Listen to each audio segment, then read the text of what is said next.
Hello, everyone. I'm on today with Scientist Mel and Hello. Peter and Robert Reed, Hello. Hello. and we're going to talk about uh stuff, Lori, things.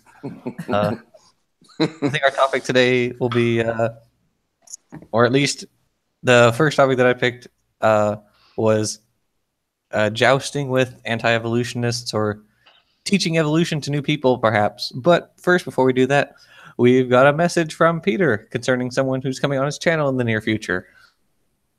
Oh yeah, who's that? That is, Million for Christ.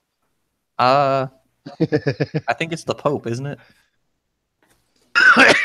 Sorry, I had to tease a little. Well, I actually million for Christ is going to come on for people who are following him, the people who are afraid that we will be hit by the rapture anytime soon. So he's going to come on our channel as well to explain when we're going to be raptured and who is and who isn't, and so. Yeah, but I was lucky enough to get in to Seth Andrews' podcast this week, and well, I thought as long as I'm there, I need to ask him to come on our channel. So, and I didn't think that he even had the time, because if you know that everything on a Thinking Atheist is done by Seth Andrews, it's literally a one-man show. So the fact that he even has time to do things like open hangouts already was making me wonder how he could do that. But I thought I'd ask him to come on, and he pretty much right off the bat agreed to come on. So as he said it, let your people contact my people, and we set up a date. So my people are contacting his people to set up a date, and we'll see when it happens. Cool. But That is awesome. Yeah, that's a pretty big thing for me, because he was one of the people who inspired me. I've Aaron Ra for his way of handling people in a talk, because he stays calm and collect when he talks to people. Matt Dillahunty, because sometimes you just need to well, as it's called now, Dillahunty people. So and I got to do that last week, so that was fun. I saw that. Yeah, and Seth, I like his talks and his presentations. Things like Christianity make me talk stupid, and Christianity steals everything. I mean, the way he can set that up, that's just awesome. Oh yeah, he's very articulate, and he's got a very sexy voice. He's got a low, very smooth voice, and he can mock you mercilessly with that voice, and that's what I love about him. Is that like swearing in French? Mauvais calice. I don't know. I can't take the sound of like angry French people seriously. As someone who spoke French, who used to speak French, used to be able to, but now I have lost that ability. But have you ever seen an angry Italian? And I mean, I feel like Italian would sound more angry than angry French. Angry French is like a lot of breathing.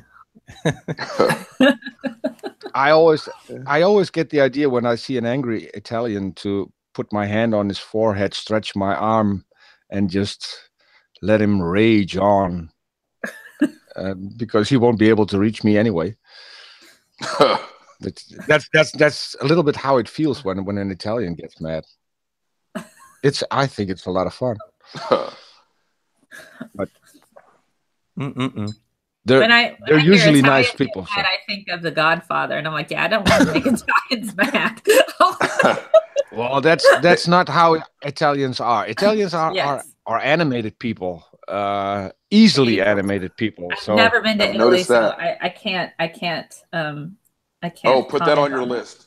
Put that on your list of things to do. I've been twice. Okay, Yeah, it's Yeah. fantastic. I'll have to do that. I have to go to Italy. I'm trying to find. I'm trying to think if I know anybody there. So can I just stay at your house? I don't want to have to pay for a hotel in Italy. Oh my goodness. Let's. I would love to go to Europe sometime, but I have absolutely zero opportunity right now. No, probably have zero opportunity for quite a while. But Well, when that opportunity rises, take it. I'm not a big traveler, but I mean, I've been to Italy. It's just, there are no words. The people were fantastic. The food was tremendous.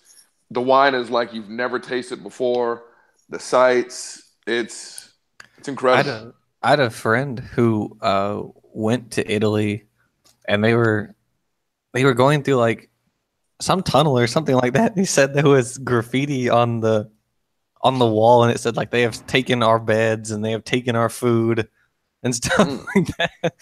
He's like, he said like it started off sounding cool, but then he was like, oh man, this is really sad because they were near the Vatican, which was kind of the funny part because like the gold plated Vatican, and then you've got like starving people around. Oh yeah. So I just thought that was incredibly sad, but so yeah. Peter's gonna have Seth Andrews on. That's really cool. Very. I started watching him long after I got into Dill Hunting and R, and they were kind of my firsts with regard to YouTube atheism, which YouTube was pretty young at the time when I first became an atheist. Had 10-minute videos. Yeah, back in the day, which seemed long. Yeah. And yet, what was it? Kent Hovind got his like hour-long video out there somehow. His 100 Reasons Evolution is Stupid. Yeah, I don't know. That for me that was a lot later, because but that was actually the video why I'm here today. If it hadn't been for that video. I think you told me you were able to get through that whole thing. Not only that, that was so incredibly stupid that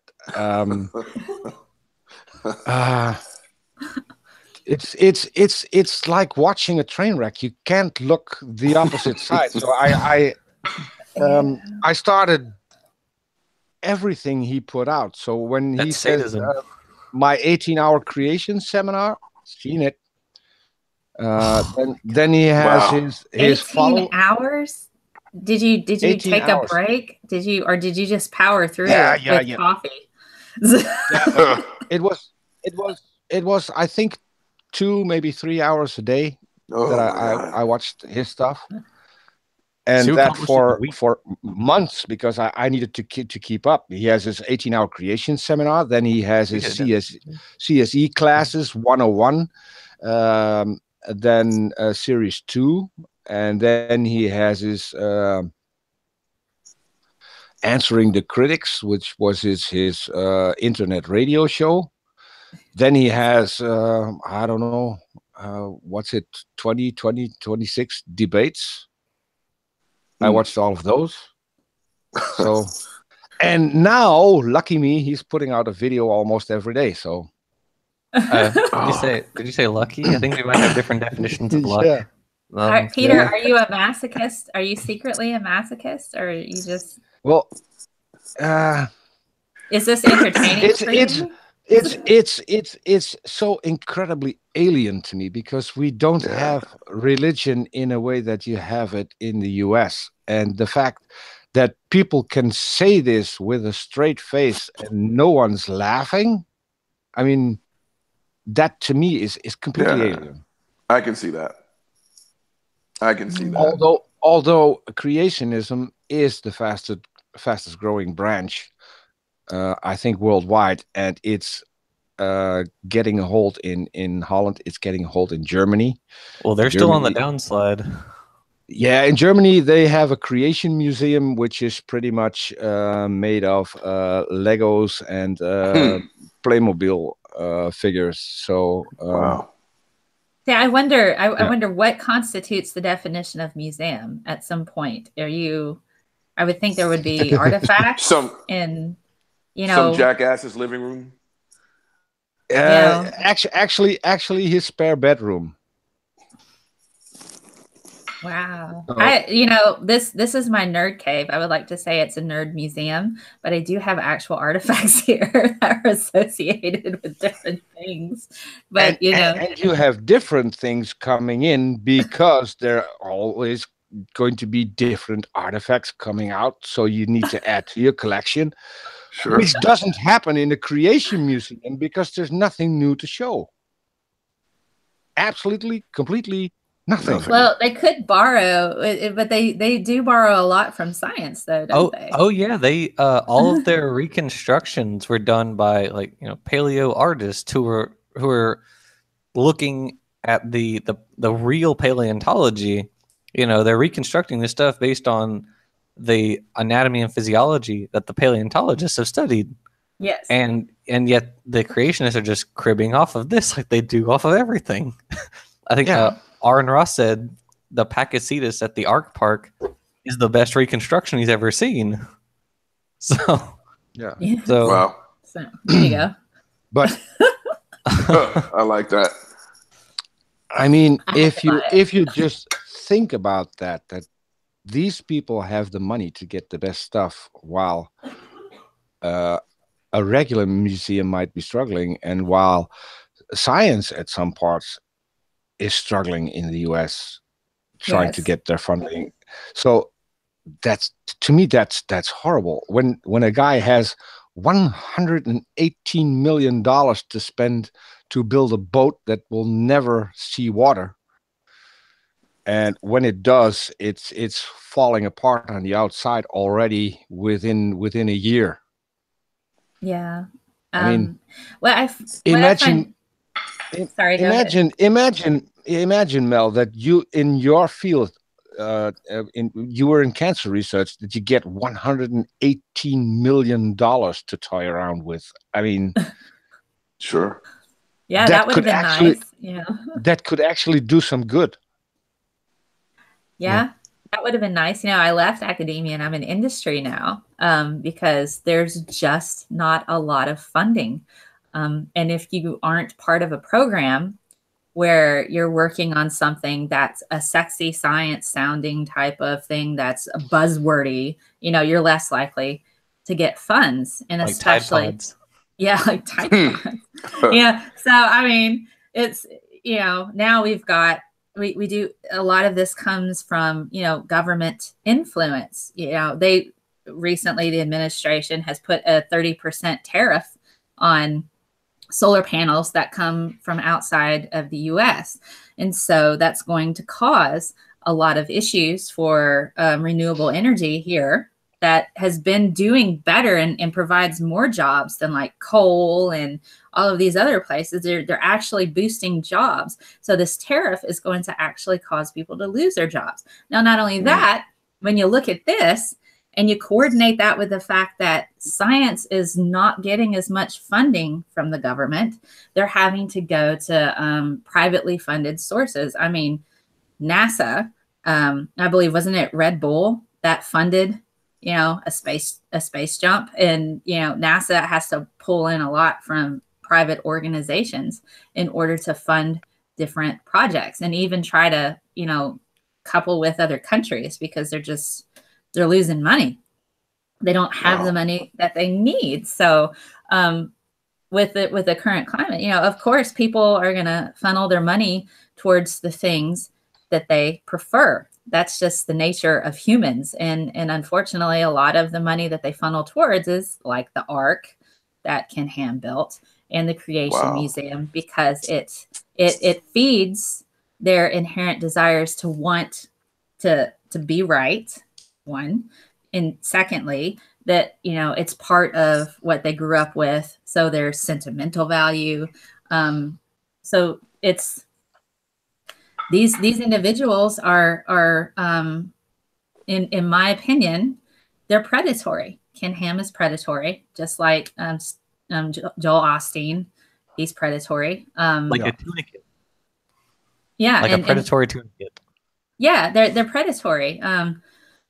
When at the time that the floods were going on, I was on my Twitter account, you know, trying to on my Scientist Mel account. I don't normally get very political or religious on there, but I was like, hey Joel, could you please open your church? Could you please open your church?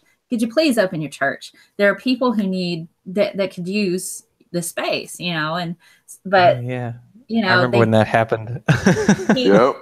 He was blocking people who were asking him to open his church. Oh yeah, and they were. I got blocked. And for he that. lied about it. They were saying like, oh, the church had water in it. It's like, and then what is it? They were saying like the water magically disappeared as soon as they opened the doors or something like that. Like God evaporated all the water, whatever. Yeah. It's predatory, and to me, since a lot of churches are they're treated as nonprofit organizations, so these ministers don't have to pay taxes and that sort of thing. And to me, we're supposed to have a separation of church and state, but the thing is they're getting tax breaks.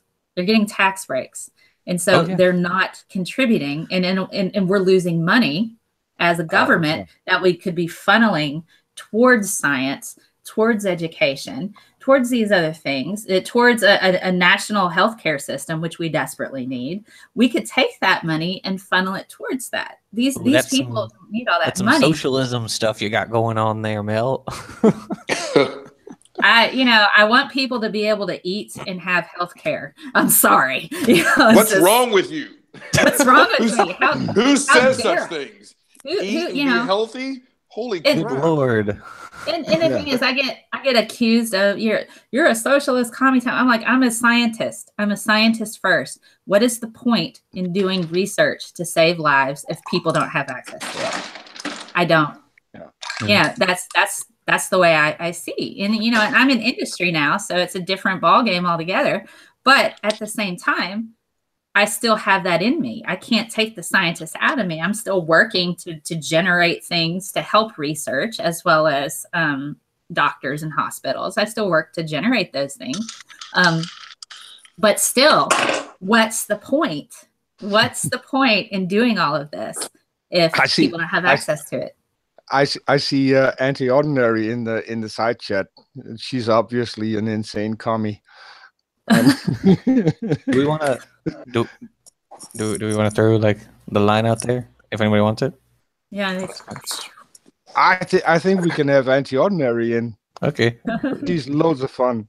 Oh yeah, I saw her on Paul's newest video.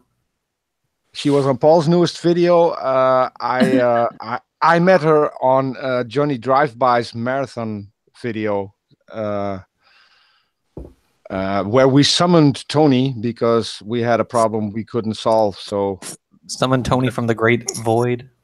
Yeah, and Andy showed up. So and did a stream with. Just say his name 3 times and click your heels. Yeah. So I have a question for you guys, and this is something I'm tossing around. A lot of countries have state religions where the government pays for the churches. Do you think, to a degree, agree that our country, because we don't tax people that have exorbitant amounts of money coming into their churches, these mega churches, do you think that in a way the government is kind of allowing funding of these churches 100% by not taxing them?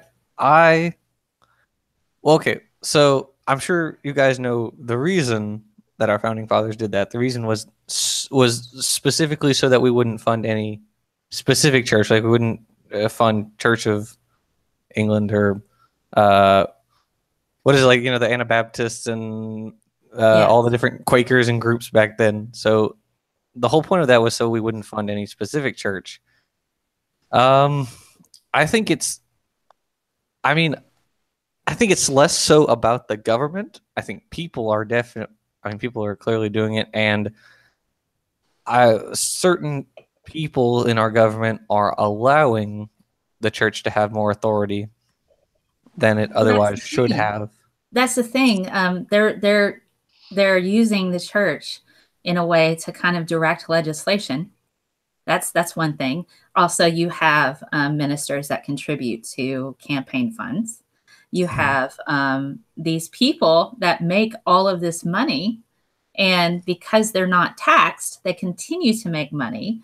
Are they really, are we really separating church and state by allowing these people to collect all this money and not have them contribute to, education, have them use all of the resources that the government provides without actually paying for it? Well, if we See do what I'm that, saying? well, So if we do, that's what we do. That's what we do. We allow them access to Obamacare. We allow them access to education. We allow them to access to all of these things, but they're not paying for it.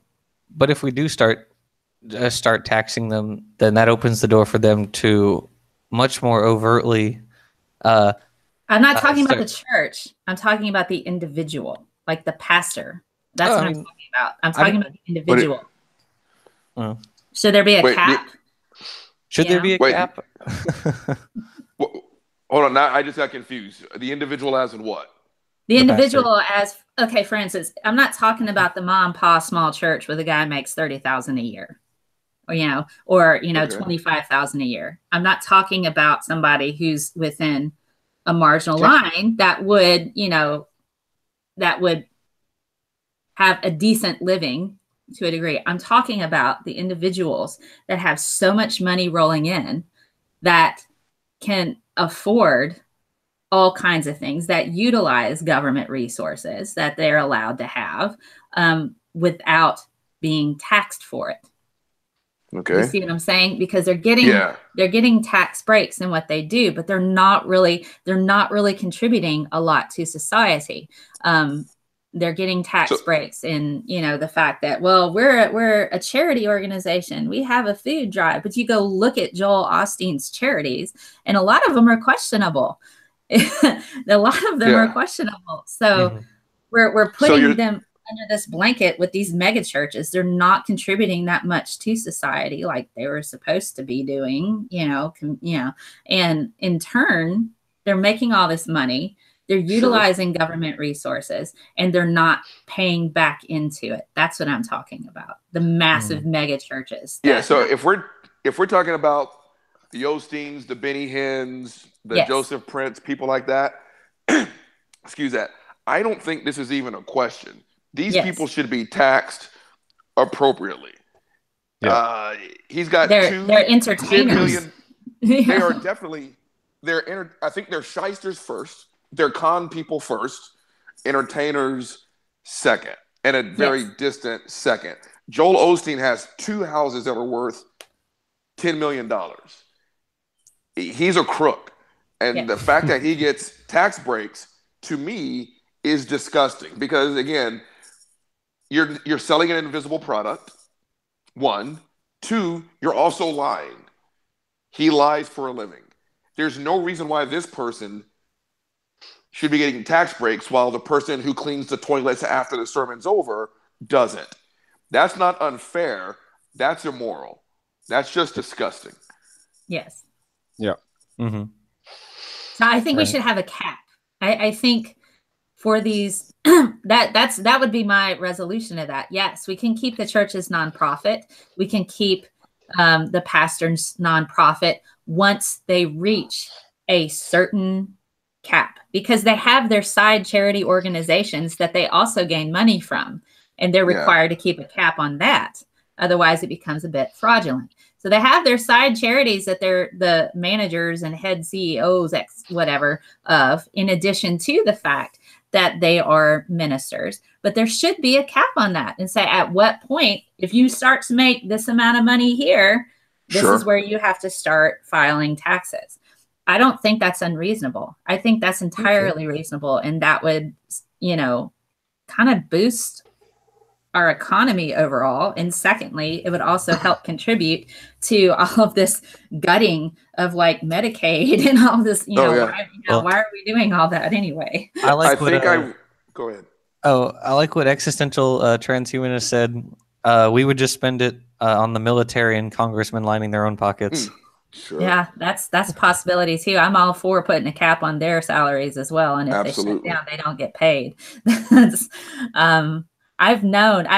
There was a senator who used to be a high school teacher of mine.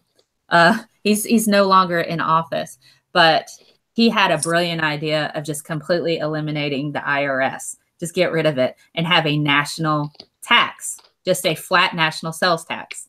Of course, not on like food items, but on other things, just a flat national sales tax. You spend a lot of money on a car, you're going to have to pay a tax on it. There's no income tax, nothing like that. You pay tax according to what you buy. A flat national tax would eliminate a lot of the issues associated with these freaking tax breaks, you know? So, I mean, you know, that would actually, I can see that would actually make a lot of sense. I mean, and he's like, that's what I'm pushing for. I'm like, smart man. He taught me chemistry. So, but, you know, I don't know why that didn't go a lot further, because that would eliminate a lot of the issues we have with tax breaks for people with jets, tax breaks for, you know, for pastors. You know, they're going to still have to buy stuff. So if we just had a national tax as opposed to the IRS and based solely on income, varying levels of tax according to what you're buying. That's also a thing that I've been wondering. You have pastors who have not one jet, but have several. Oh yeah. Oh, absolutely. I mean, if you're the pastor of a church, why do you need a jet? I mean, you're not living that far away from your church, so you don't need a jet. I can answer that question. I watched an interview, or I guess you call it, two guys, pastors that had a jet. The jet is so that they can reach more people. This is what Jesus wanted them to have. Yeah. And they were bragging about it. And how appropriate. His last name is actually Dollar, Creflo Dollar, bragged during a sermon about his jet. Yeah. It didn't even try to hide that, you know, you guys sitting here in the congregation, you guys that are struggling to make ends meet, you just bought me a brand new jet. So kind of ha-ha, F you. And like I said, these people are crooks first, entertainers second. They're no different than 100 years ago when people were selling snake oil on the back of trailers telling you it cures everything. Except now we just ramped up the game. People buy in. I might be the stupid Dutch guy in this panel, but tell me if it's about reaching more people, what's wrong with having airlines? I mean, you can buy a ticket and No. Because, and it's funny you should say that. They actually talked about this, and I can't remember the two guys' names, but as soon as I signed this video, again, I'll post it on my Twitter account, because they can't be bothered to sit next to people that don't believe. Because one guy was talking about kind of the back and forth. He was like, well, what do you do? It's kind of that small talk on airlines. Well, I'm a salesman. I just came back from Wisconsin. Well, what do you do? I'm a pastor, and I just reached. And, you know, the guy's like, well, I don't believe you. Bottom line is, these people can't be bothered to sit next to heathens like you and the three of us. There also might be additional taxes they have to pay on an airline ticket as opposed to their own plane. And God forbid. So the bottom line is, these bastards can justify anything. Anything. Well, hello. We have a new member. So just join in. Yeah, Hi, sorry Demi. if you could just hear me on the video. Mm-hmm. Yeah, we can hear you. I wanted to join in because I liked the discussion about giving religious institutions tax breaks. Because, like, I know you're not, like, your point was that they do that so that they're not shown to benefit one religion over another. But I feel like regardless if you're benefiting one over another, you're still benefiting the religions by giving them those tax breaks, because that money that could be taxed or alleviating taxes from them could be directly put to funding schools or, as you said, medical solutions. Yeah. Yes, that's kind of the point that I was talking about. We're still giving them, you know, in a way, we're kind of, I don't know, when I was saying that there are countries that fund religions, this is another way that our country is actually funding all religions by, you know, allowing people to not pay their fair share. I mean, it just, and that's where I think if we had a cap on the amount of income that a pastor could make and not have to pay taxes, I would be okay with that. But there's no cap. There's no cap. They can have $10 million homes. They can have private jets. And I'm like, you know, and they're not contributing at all to society. Because when you look at the origins of, you know, in American history, a lot of the churches, now I'm in the South, a lot of the churches out here have been here for a long time. And they were here for individuals to kind of go, and it was like a community center. You know, so they would go and they would commune together and they would interact with one another. They'd help each other out. The church would go and help build somebody's barn. So it was a lot of giving back to the settlers to try to help everybody survive. So we don't really have that so much now. We don't. We just, it's not necessary, but it was at the time. So when you had all of these variations of Protestant religions, Southern Baptist, Nazarene, Pentecostal, Assembly of God, there, I mean, I could walk down the street and pass like 6 different churches. I drive on my way to work and I'll pass 25, 30, and they're all different. Here at LSU, we have an entire road that runs right past my dorm, which has, it's just lined with churches. Christ the King. You've got Church of Latter-day Saints down there, Methodist, Baptist, Catholic. You just got all these different churches lining the street as you go, like, away from. It's like, I guess if you were coming, do what? That kind of completely contradicts the whole ideal of it being for community, doesn't it? Because if you're segregating the community into lots and lots of little smaller communities, you're not really supporting society as a whole. No, and churches will put other churches out of business. That's the thing. That's the thing like that happens. Walmart. So, yeah. So it's funny. I live in a town, and we have a church out here that is ridiculously big. It's the size of a shopping mall, and we call it out here. We call it Six Flags Over Jesus, because they have giant crosses. They have 3 giant crosses that you can see from an airplane near their church, and they have gold-plated columns inside the church. There was concern that there was like fraud going on at one point in time. Somebody was like cooking the books. That was the thing that was going on.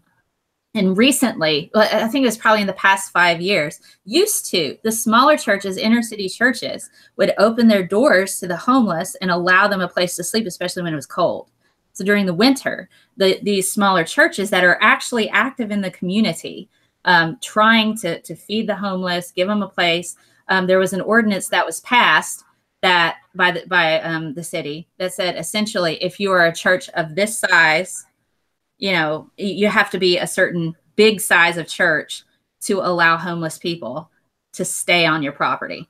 So all of these smaller churches can no longer actually do what they wanted to do. And so this mega Six Flags Over Jesus church, that's the size of a mall, that could probably house the entire homeless community in our city. Do you think they opened themselves up in the wintertime for them? Nope.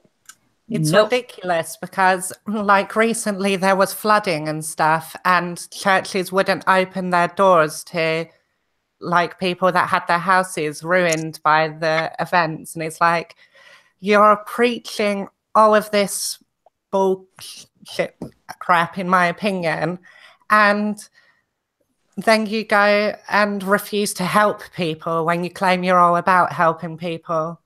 Yep. Mm-hmm. But I think there's a huge difference between. Can I? Go ahead. can I because we have someone in here joining us, and I'm watching the live chat, and I'm not sure if that's someone who's going to contribute a lot. So I'd like to hear what he has to say. Okay. I'm curious. Okay. Jehovah's Crusader, are you here?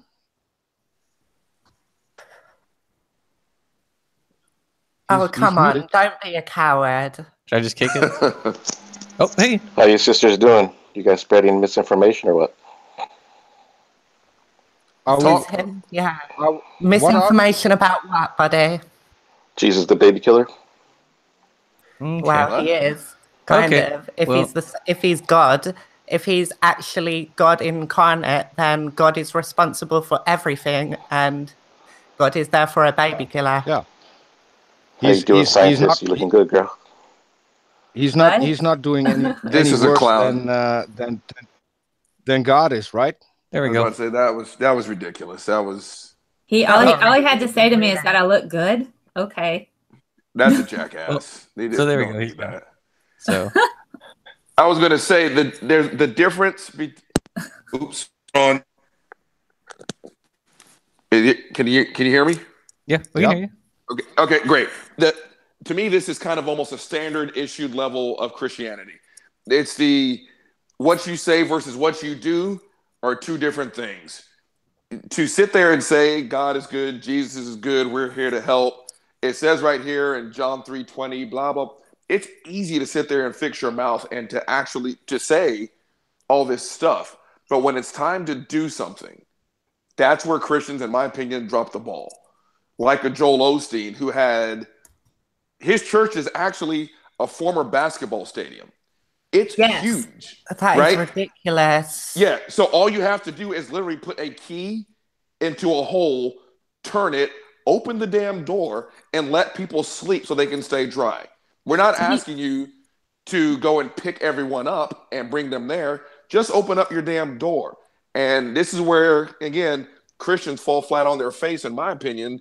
It's easy to sit there and give those Sunday sermons and say how much God loves you and I love you and we all do the right thing. But when you put rubber to the road, people like Joel Osteen fall short. Do you know the history of that particular? Do you know the history of the venue? It's actually pretty shocking how Joel Osteen managed to get it, and the taxpayers are still paying on that, and he bought it at a bargain basement price. That doesn't shock me at all. Well, yeah. You guys know about how Ken Ham got the land for his art park for what was it, like $6 million, as opposed which was like a fraction of what it originally cost. How much? How did he get that? Well, because he's it's supposed to be an attraction for Williamsburg, and so they evidently pulled some strings or something, and so he got the land for much cheaper than like anyone else would have gotten it. He was supposed to bring work to Williamsburg, and not only on his art park, but people would benefit in the town of Williamsburg. John Oliver did a segment on it. One of his last episodes for the most recent season. He took a look at it, and they interviewed the mayor, and he says, look downtown, you'll see it looks just the same as it did before the art park. No one is visiting Williamsburg. They visit the Ark and they go from there. They go straight back home. No one is visiting the town. And if they're sticking around for a longer time, then they'll move to the Creation Museum to go and visit that. So the city doesn't benefit at all. And what was ridiculous was when the city of Williamsburg wanted to add a tax to get a better police force and get a better the 50-cent tax for like ambulance and policemen.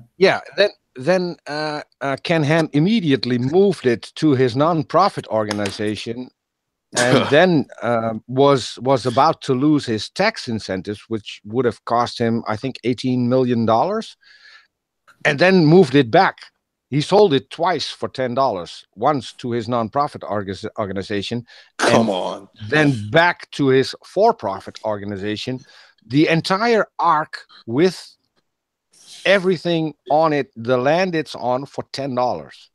Oh my God. Like I don't care. Like, I know the whole thing about this is that there's legal loopholes and things, but anyone can objectively look at that and see that should be illegal, regardless of how they got around doing something like that. So I just don't understand how people allow that to even be able to happen. The same things in my country as well. We have similar situations. You know who's president of the United States right now, right? There's a lot of things that are allowed to happen that people are just like, yeah, you know? but I mean, but even before, Slapnuts got into the White House, and this kind of stuff was going on anyway. And I'm just kind of curious, is there any other organization that could get away with such a blatant dishonesty and illegal maneuvers? This is extraordinary. Do you want to know what gets my gears about all of this and chaps my behind and just in whatever words you want to put there?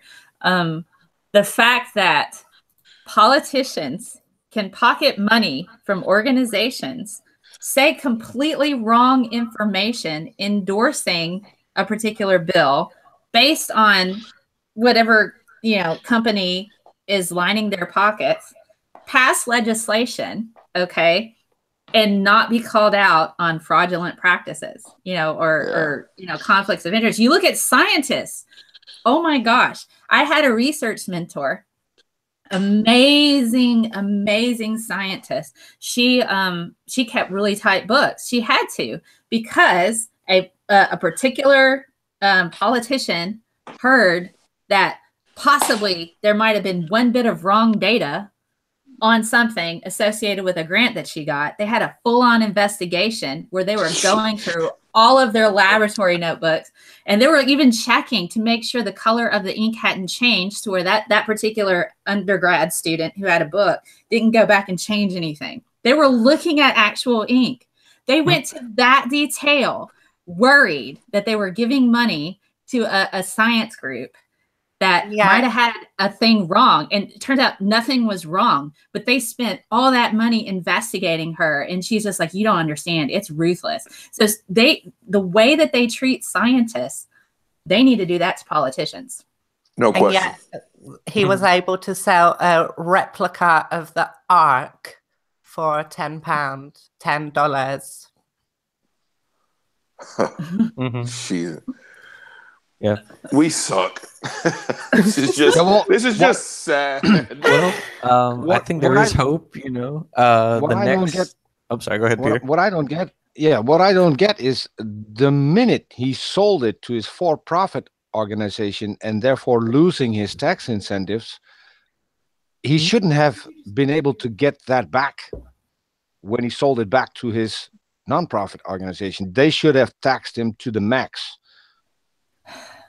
He probably lined somebody's pockets. I mean, that's what it comes down to, is who's getting money to kind of shuffle papers, like, we'll just do this one little thing on this little form and it'll be all right. But that's what I'm saying. I think they're professional liars. I want to hear hope, because I'm depressed right now. Okay, well, I think there's hope because this generation right now is the most non-religious, or my generation is the most non-religious one so far, and the next generation is supposed to be even more non-religious than my generation is. I hope. And so I think there's definitely hope for dealing with these organizations.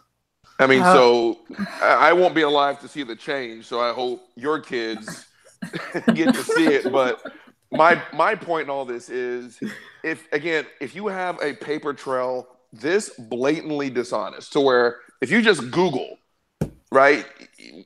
If you just Google the dishonesty of Ken Ham and how he transferred this to that, sold it to his own nonprofit, then back to his profit, This is an easy court case. This is an easy slap on the wrist. This is an easy, hey, you're guilty as hell.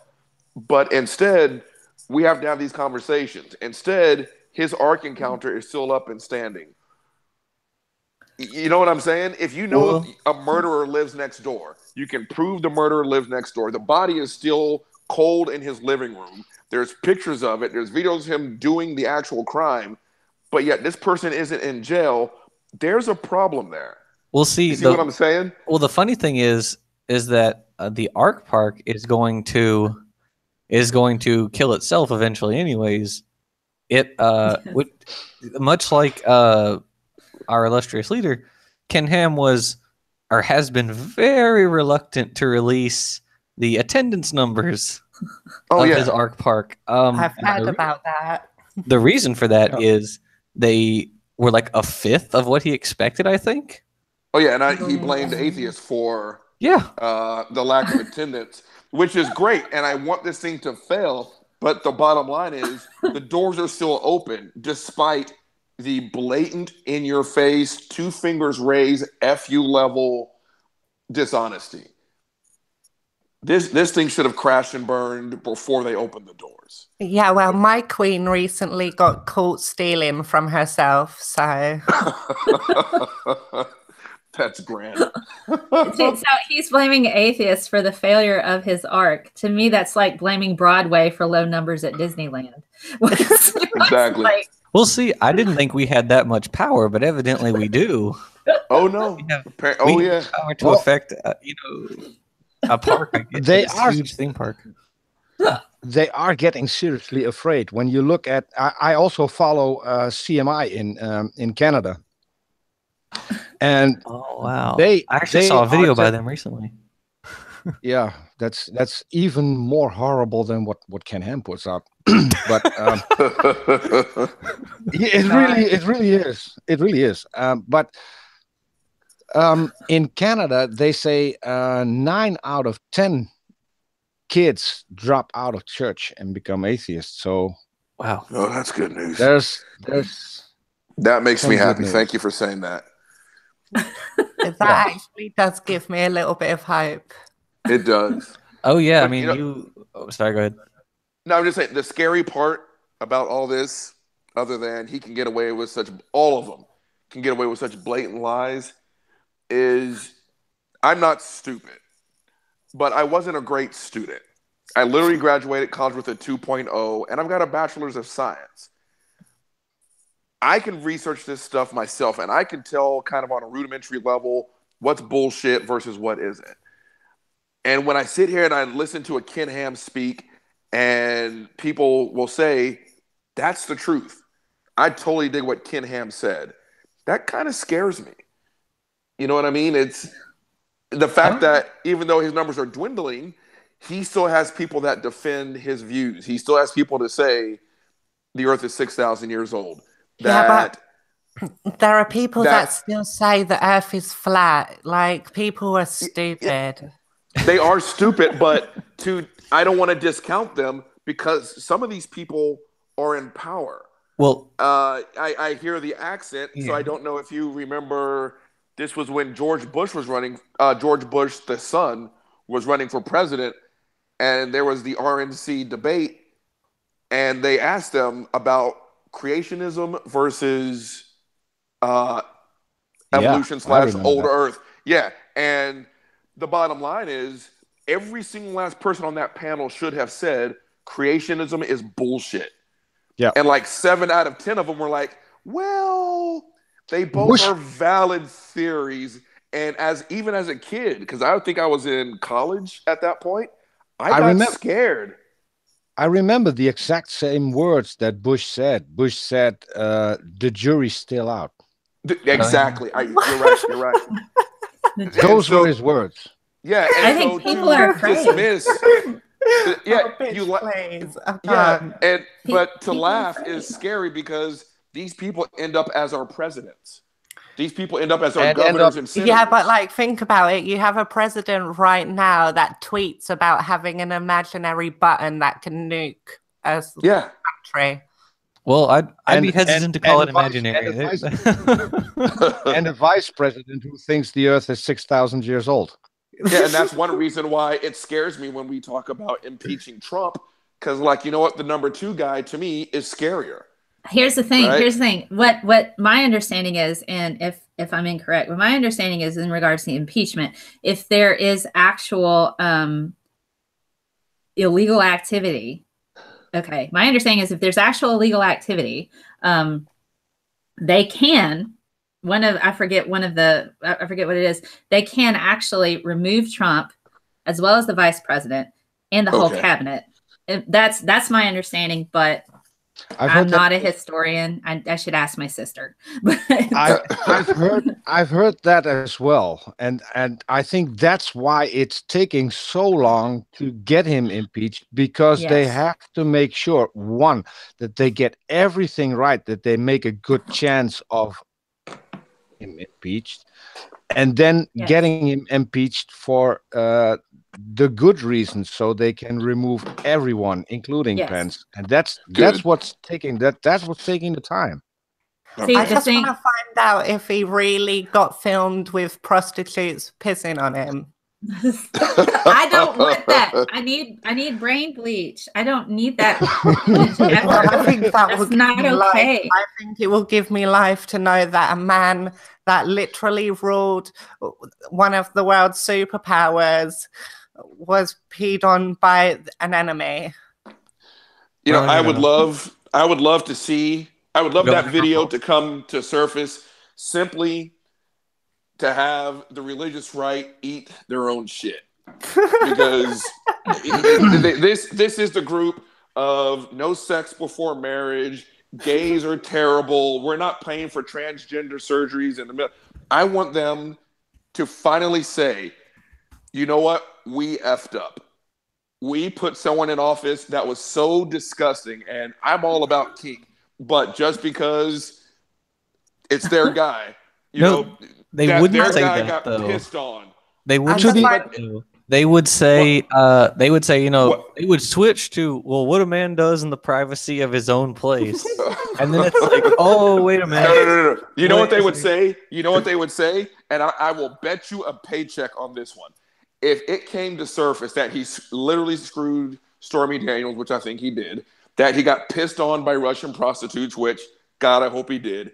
This is what they're going to say. This is what they're going to say. It was in a bed that Obama slept in, too. Just remember that. I know. That's what makes me believe it all the more. He just hates Obama so much, and that's just what nails it for me. They'll probably blame Hillary first. Oh, they will. Emails. You know they will. And then they will say, he is fallen. He's fallen. We are in a state of sin. And they'll pull that whole bullshit out. And that is their go-to card. Even when one of theirs makes a mistake, it's because we are in a state of sin and Adam and Eve ate a damn apple. Yeah, what is worse, they will say he repented, so now everything's fine. Look at Ted Haggard. They'll probably also blame the women too. They will always blame the women because it's the women's fault for everything. Yeah, so, you ate an apple. I did. Look at Greg Locke. Oh yeah. Who came on our channel and is anti-gay, anti-LGBT, you name it. His wife now has mental problems, and he put her on the bus right after one of his kids caught him kissing his secretary in the church office. Please tell me that's right.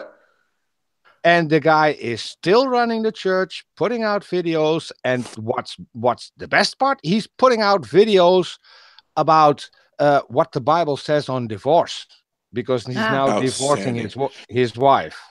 Of course he is. Of course he is. But this is the absolute hypocrisy of their BS, and that again, you can catch them sticking a knife in someone's back. And as long as they repent or admit that they're sinners, it's A-okay. Okay, right? I give you the entire history of every evangelist who ever slept with a prostitute and got caught. sitting. I still remember, you know, so when I was little, I'd be watching TV and there would be like an evangelist who goes, "I'm a sinner." And then he just started crying. He's like, "I have sinned." Yeah, Jim Baker. Jimmy Swaggart. Oh. He was one.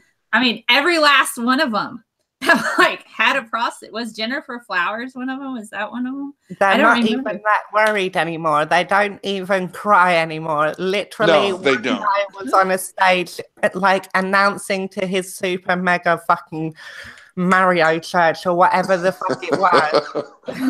Well, And Jim, and Jim he Baker announced to a crowd of people that he sexually assaulted one of the women, the young girls that, not young like a pedophile age, but kind of like still too young.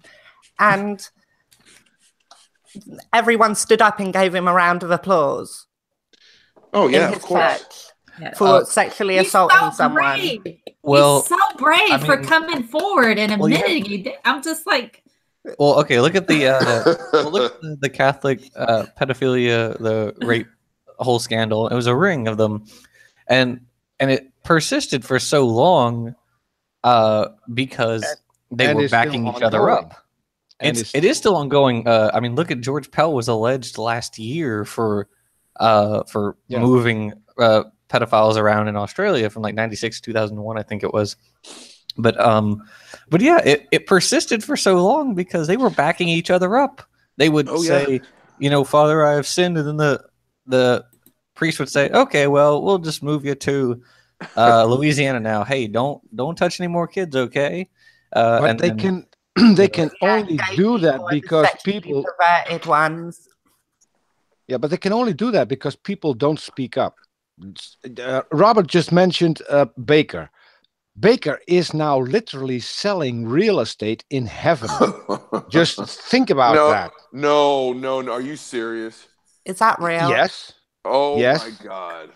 That's hilarious.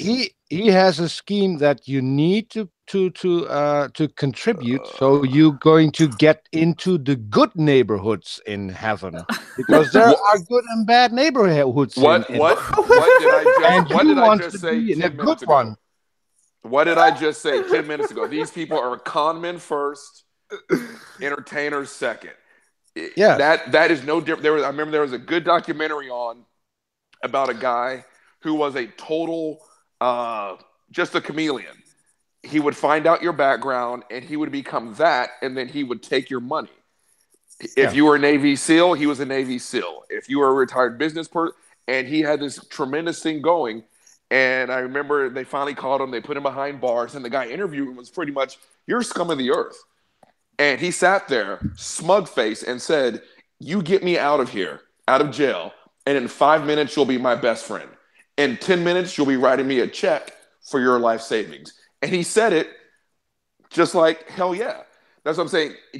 To sell real estate in a make-believe amusement park is the lowest of the low. And I bet you he's probably targeting people that are in their 60s and 70s who can't recover from that financial loss when they say, "Oh, you want my life savings for a prime real estate plot in heaven? Here you go." And don't forget Calvinism though, yeah. And don't forget, he's also selling them food for the rapture. I mean, mac and cheese for $3,500. I mean, that's. All right. Let me tell you something. I grew up in Louisiana, and my grandmother used to make the best baked mac and cheese you ever had in your entire life, and I wouldn't pay for that with that dollar amount. I'm sorry. Well, it was good, but it wasn't that good. Are you okay? Back to like the money thing. Are you guys familiar with Calvinism and the history of that is in the U.S.? A little bit. Not partially. Calvinism. Okay, I'll pull something up a little bit. So essentially, it was kind of based a little bit in monetary type of things. So let me see. That's what I learned in college history. But, you know, they might not have been totally into that. But essentially, the more money you had, the more money you contribute to the church, the more likely you're going to get in heaven. Oh, the prosperity gospel. So, yeah, so a little bit like that. So see. Yeah, It's I think so John Oliver also stupid. did that with they sent letters to a church with money every time, and then they got Yeah. like $1 back, but they were told to put the dollar in another envelope Yeah. and send it Yes, back. yes. I saw that one. Brilliant. Yeah, it's I'm trying to find some more information on it. Like the crazy just gets more and more elaborate, like every 100 years or so. Because it's like, first of all, they're trying to say they fit everyone onto an ark. Like that's already ridiculous. Not to mention every other ridiculous thing in the Bible. And now, like, they're trying to sell real estate in heaven. Yeah. And like it just makes me think, in 100 years, are they going to have like heaven mapped out for people so they can pick what road in heaven they can move It's to? like the universe. It's ever expanding, isn't it? That's how they're going to use science for that. Science is like, heaven's like the universe. It's expanding. But is it with also the chaos? Is it falling to bits at the same time? Yeah, I think you're thinking about it a lot more than they do. So Heavenly entropy. That would be a cool topic. Heavenly entropy. How does entropy work in heaven? That would a cool topic for your show. I mean, if you have wine, that's a topic you could talk about. Heavenly entropy. Have a little bit of maybe some blackberry wine. That'll be like thermodynamics of heaven. How does thermodynamics work in heaven, and where will we see entropy? Is that what or is it entropy free because it's sin entropy? Is sin our entropy? I just opened up a new can of worms. Mine just got blown. And I'm just wondering, what if you get to heaven and Jesus just fell into a black hole and they can't find him? I mean, there's so many questions. Maybe they'll have like TV monitors and you can watch it like Interstellar. He's going towards another planet. Here's Jesus. He's going to bring Christianity to these other aliens. This is where he's going. He's going through this black hole, like in Interstellar. And then maybe Jesus is like really behind bookshelves. And he's looking at us. Baby, that's how omnipotence works. It's Interstellar, guys. I don't know, but I still think that God must be incredibly fat, because every Christian you're going to talk to is going to tell you that I'm going to sit next to God in heaven. So if everyone is sitting next to him, he has to be huge, because how else would that work? But he's also faceless, remember? From like the chick tracks, he also doesn't have a face. So okay, what's sad is that we don't have a Christian in here to answer all these questions. Okay, I grew up in the South. Okay, so I'll tell a bit of my history. I grew up in the South. I was brought up Nazarene. If you're not familiar with that gem of a religion, go check it out. So I was brought up Nazarene, which is kind of in between Pentecostal and Baptist. Ooh. Baptist is what we call the bench warmers. They don't really get out of their seat. They just sit there. That's what they call the Methodists, which was me. So yeah, and then we had the Pentecostals, which were running through the aisles. Christianity. Yes. So there's so many in the Protestant faiths. So living out here, I was brought up Nazarene. And so they're kind of in between. We weren't running through the aisles with tambourines like the Pentecostals and Assembly of God people, but we weren't totally in the pews, like just sitting there like the Baptists. We could speak in tongues if we wanted to, but it wasn't required for salvation like the Pentecostals and Assembly of God people. You have to speak in a foreign tongue in order, and that means the Holy Spirit energy. And then Baptists, they just sit there and they just read their Bible, while they're sitting there and the pastor preaches. And Nazarenes, it's you can stand up, and when you feel like the Spirit moves through you, you just like raise your hand. You're like, I feel the Lord that way. And so, and you could stand up if you wanted to, but you didn't really get in the aisle because that's Pentecostal. So but there's so much overlap. But yes, I can answer questions. I went to state on Bible quizzing. Holy crap. It makes me think like yoga is going to turn into a religion, saying. Robert, did you just ask the question? What's that? That you said, why isn't there a Christian in here to defend all of this? As yo, yeah. Look who's in the chat. Our good friend Stephanie. Maybe she wants to join. Oh, Oh, by all good. means. I've never actually. Well, let's see. I have not had a face-to-face talk like this. In ironic sense, I've only Because she's already telling us that everything we say is wrong. So maybe she Okay. gets. Stephanie, do you want to join? There's no pews in Baptist church. Went to a Baptist church for several years. They had pews and we sat in them. Yeah, I mean, I Methodist. We had pews. Yeah, we sat in pews. So there we go. I I was sent out. just a boring Christian, but I sat in a pew. Yeah, I've spent my fair share in pews. Let's see. I went to a Methodist church in Shreveport, and our sermon was only like 45 minutes, and that was included with like the singing and whatnot, which we only did like at the beginning and end. But then I went to my grandparents' Methodist church over in Texas, Marshall, and it was like 2 hours. I was like, dear God, this is taking forever. I don't want to stay for 2 hours. man. Yeah, Nazarenes, we could go on forever. And if we had a revival week where you got, and here's this is why I hate bluegrass. I absolutely hate bluegrass. Bluegrass. I hate bluegrass because that seemed to be the coin choice of every single evangelist that came to our church.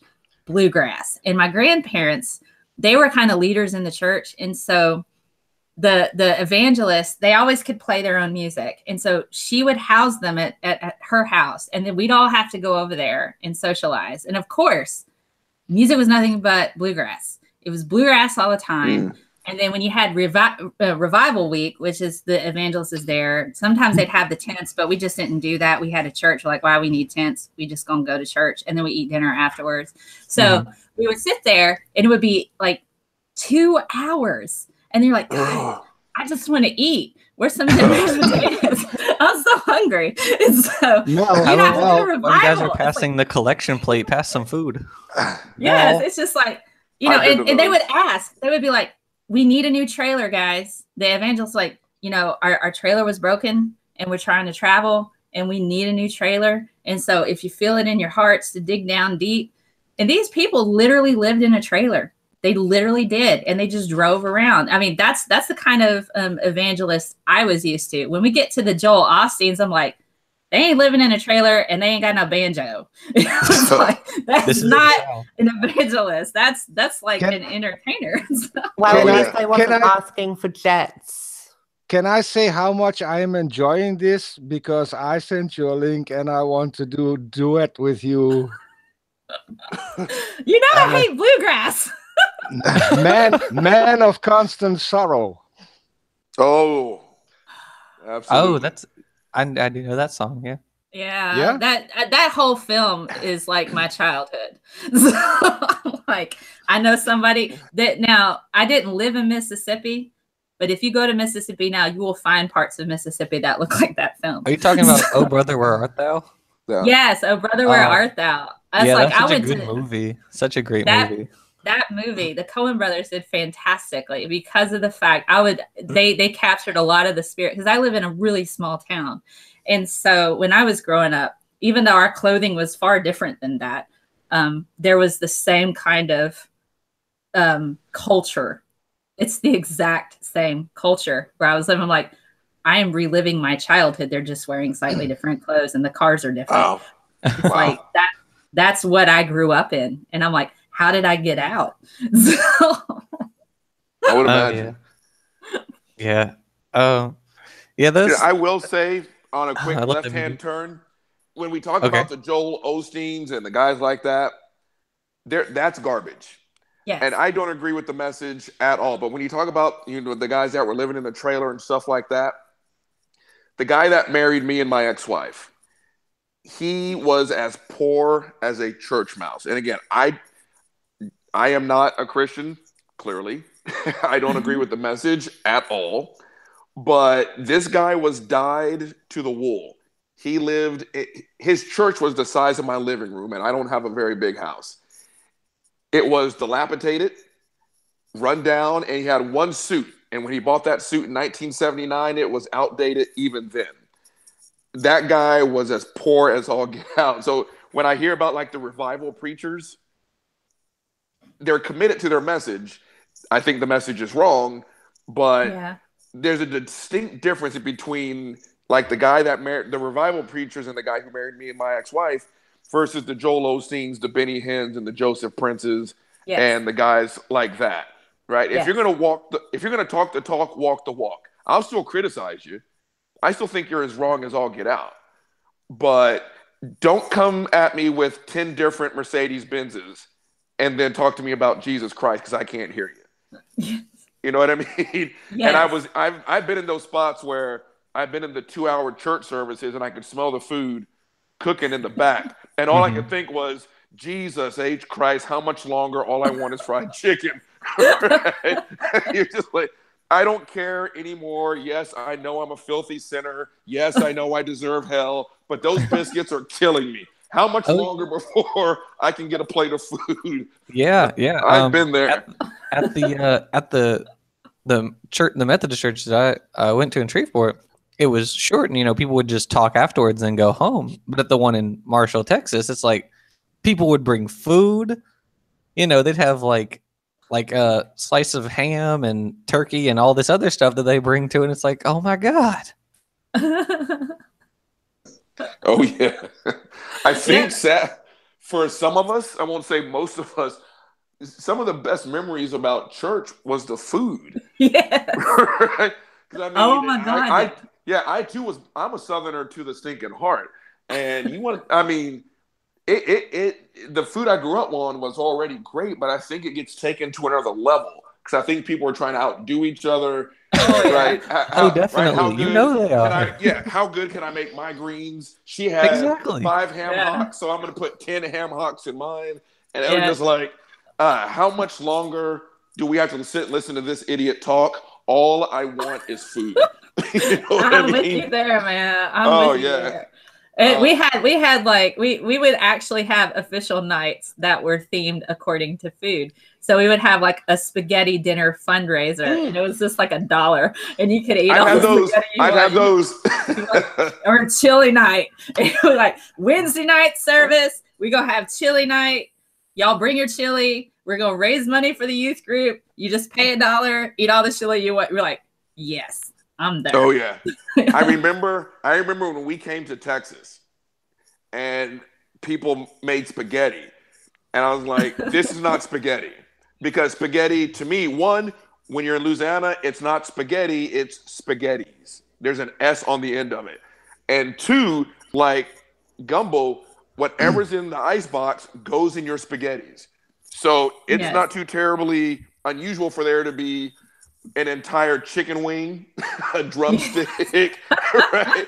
And so that's what I'm saying. You could not wait for this guy to stop talking because, man, that food was incredible. Yes. And if you were lucky, like I was sometimes, my grandma would be like in charge of doing the food. She'd be like, we could use your help. I'm like, yes, you could use my help.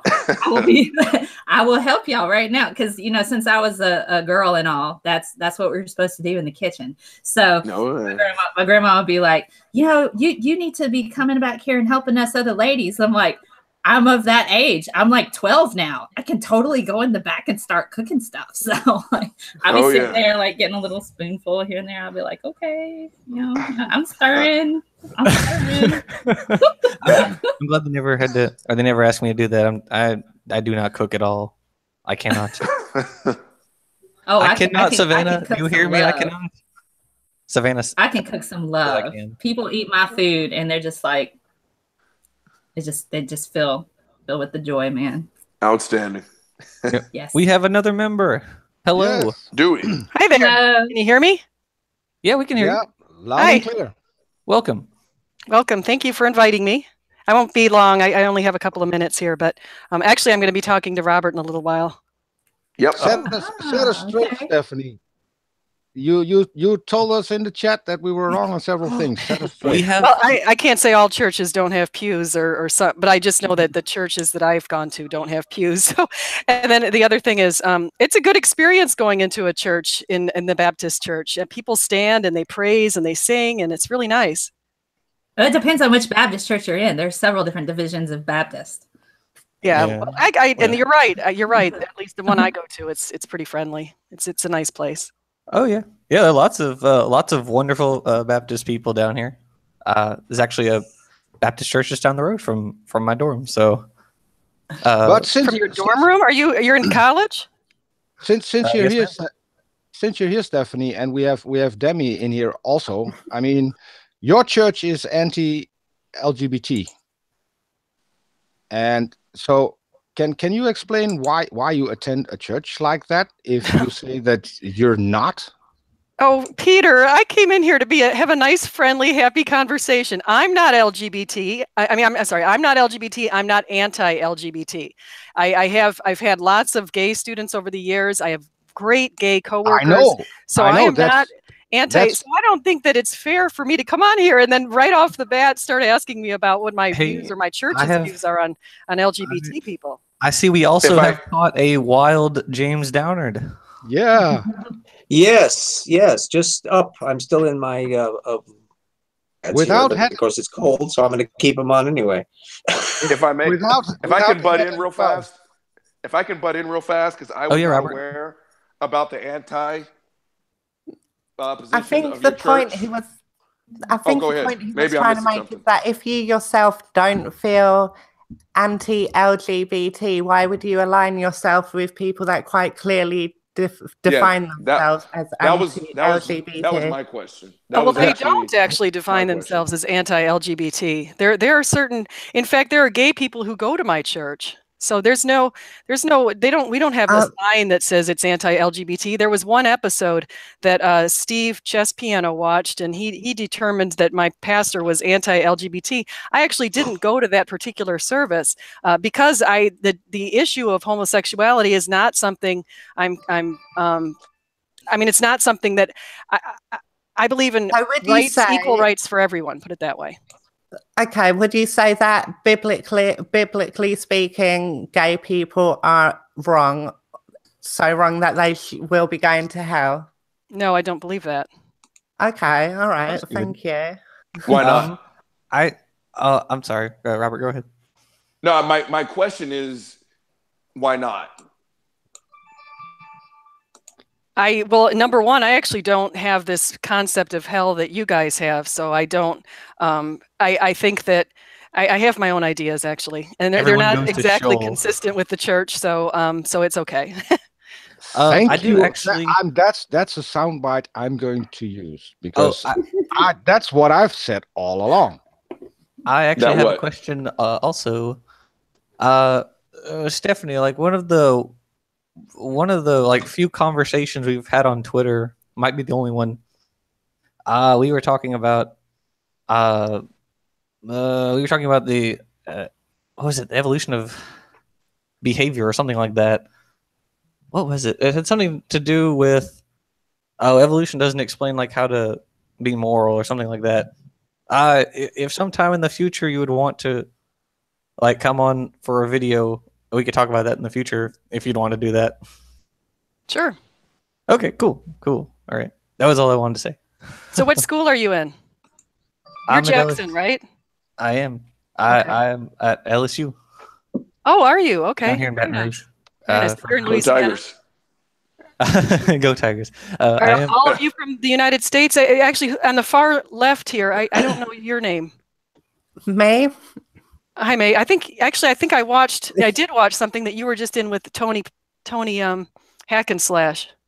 Yeah, I enjoyed that. I just have one extra question for you. Why do you consider yourself of a faith but don't actually believe what the faith says? Faye, you said May or Faye? I'm sorry. Faith.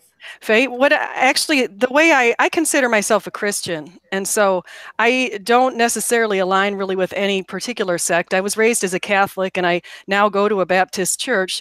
But to be honest, if I moved into a different town and I went into another Christian church and I felt more comfortable there, whether it be Methodist or Episcopalian or whatever, I'd just start going to that church. It's not the denomination that is the reason I go there. It's my alignment with Jesus Christ. Yeah, but why would you go to a church that is in clear contradiction with what you believe? And that was actually the question. Honestly, Peter, 99% of the services have nothing to do with homosexuality. They have to do with biblical passages. We don't talk about, there was one service over last summer that the pastor went into homosexuality. And he sent out an email prior to that service and let us know he was going to talk about that. And I chose not to attend that particular service, but I go to all the other services and I've never heard him talk about homosexuality. So to say, it's like saying, why wouldn't I go into the ocean because one time I got bitten by a sea lice? To me, that's actively turning away from the word of God, because that's what your pastor is supposed to preach. Isn't that correct? My pastor does preach the word of God. Well, and you chose not to listen because you don't agree with what he was saying in that particular sermon. In that particular sermon, I just didn't show up and I didn't listen to it. No. Okay, so in my opinion, that's like, just because the majority of services you go to preach moderate values, I don't know how else to describe it. That doesn't mean that that is representative of who you are, because like it's quite notable that religious people choose the good parts of the religion to preach and tend to ignore the shady parts. Yes, you get a bit of that.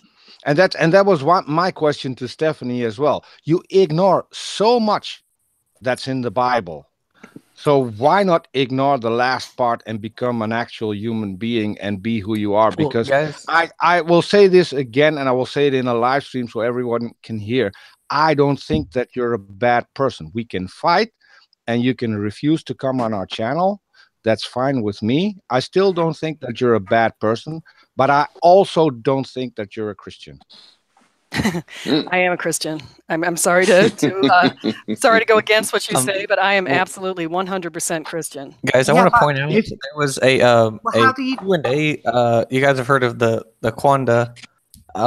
They've had like Dawkins and Lawrence Krauss and other people on there. I think it's Australian or something like that. Well, they once had a gay Catholic priest on who worked at the Vatican. So, I mean, clearly there are people in there are Christians who can be openly gay and still profess their faith. So they are out there. Religions evolve. I mean, I live in the South, so you're not gonna see that where I live, but I know they exist because regardless if they exist or not, that isn't really my statement. My statement is that in the Bible, it's quite accepted even amongst religious people that homosexuality is deemed immoral. So if something's deemed immoral and those people biblically might be going to hell because of those behaviors, then how can you consider, like, it's not just that though, how much of the Bible do you need to adhere to consider yourself a Christian? Good question. Great question. It's not the Bible that brought me to Christianity. And I know I've mentioned this before in other talks. The Bible is not the reason. There was not even a full Bible in my house up until about 5 years ago. I didn't even have the Old Testament. All I had were a bunch of New Testament things that we use in the Catholic Church that had Proverbs and Psalms and the New Testament, Gospels and the Epistles. And so that's all I had in my house for decades. And so when I had my religious experiences and my spiritual experiences lately, the most recent ones over the past 5 years, it was because I had experiences with Jesus. So it's Jesus is the reason that I practice Christianity. His example is the reason I practice Christianity. And if he were here today and if he were in this conversation, I'll bet you he would be saying something very positive to people who are gay, and he'd probably be having dinner with gay people. Okay, I doubt that very much, actually. Oh no, he had dinner. He always chose people in the lowest parts and places in life. He used to dine with prostitutes. Yeah, and I've heard this before. And if I may, real fast, that just shows your bias, because being gay or any part of the LGBT doesn't mean you're inherently in a bad place in life. And what I don't understand is what you're describing sounds more like having an idol than believing a religion. Like if how the Western interpretation of Jesus is to be correct, then I also idolize Jesus, but I'm not a Christian because I like a character. I'm really happy to hear that you do idolize Jesus. So you have identified his good qualities and you find them attractive? Well, no, can I say I had the caveat there of if the modern Western interpretation of Jesus is to be correct. And if that interpretation of Jesus is correct, then yeah, any morally decent person would agree with those values. Excellent. So I think actually we're on the same page.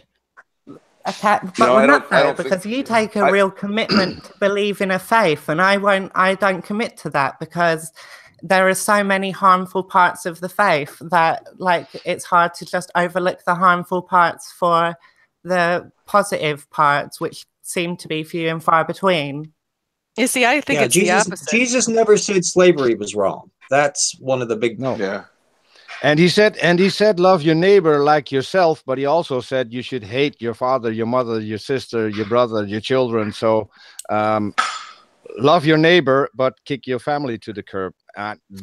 Those aren't the best values, I think. No, he actually had two commands. So his first command was to love God above all others, and then it was to love your neighbors as yourself.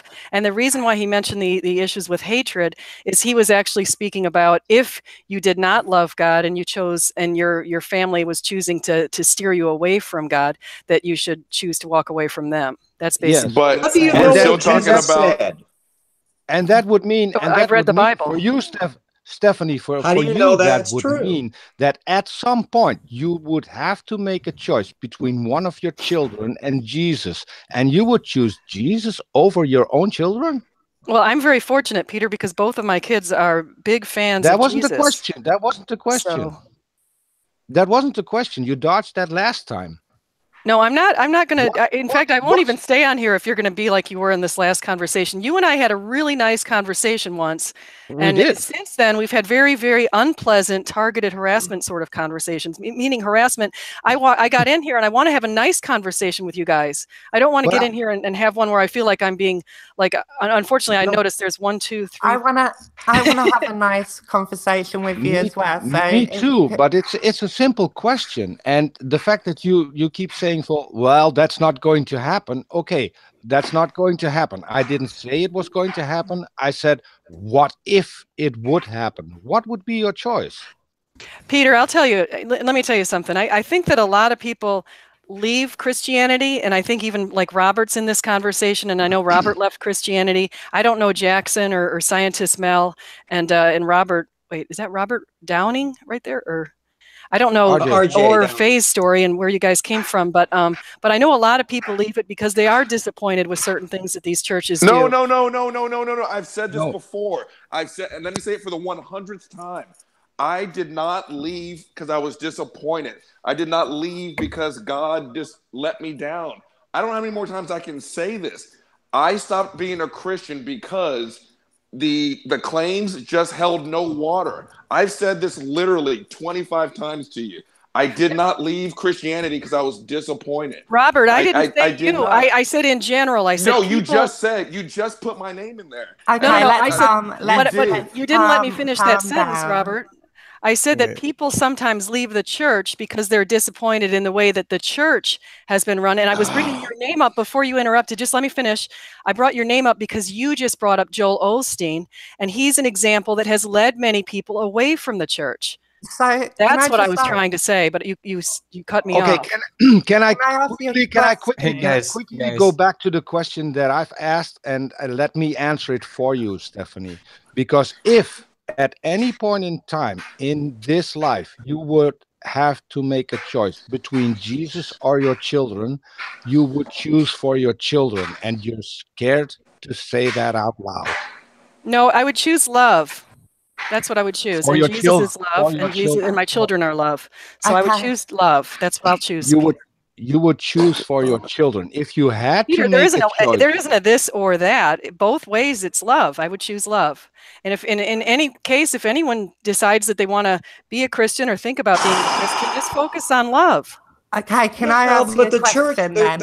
The Christian church that persecuted heretics thought they were doing it for love, that they were so concerned over somebody's eternity, pain that was being caused in the short term was trivial by comparison to all of that. So that's kind of an odd thing. The question, I'm a non-believer. I never had any religion to give up, so this was not a problem for me. But I'm curious to know, when you speak, Christine, about the said, how do you know Jesus said any of those things? When I say what Jesus has said, how do I know Jesus said those things? Yeah. Is that what you're asking me? Well, I basically read them in the Gospels. Yeah. And how do you know the Gospels are accurate renditions of the text? I've written tons of blogs on this at my blog site, so I can send you that. I don't have enough time to elaborate on that right now because I've only got a few minutes. Are you saying that all of the sentences attributed to Jesus in the New Testament are correct attributions? Is that your assertion? Yes, I assert that the Bible is correct. Okay.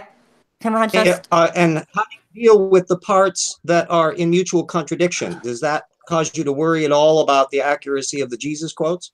I know you find that there's contradictions. I've actually taken the 4 Gospels and done accounts, like, for example, of the empty tomb and the discovery by the women, and I've combined the 4 accounts, and it actually gives us a much richer picture of exactly what happened. What year was Jesus born, Christine?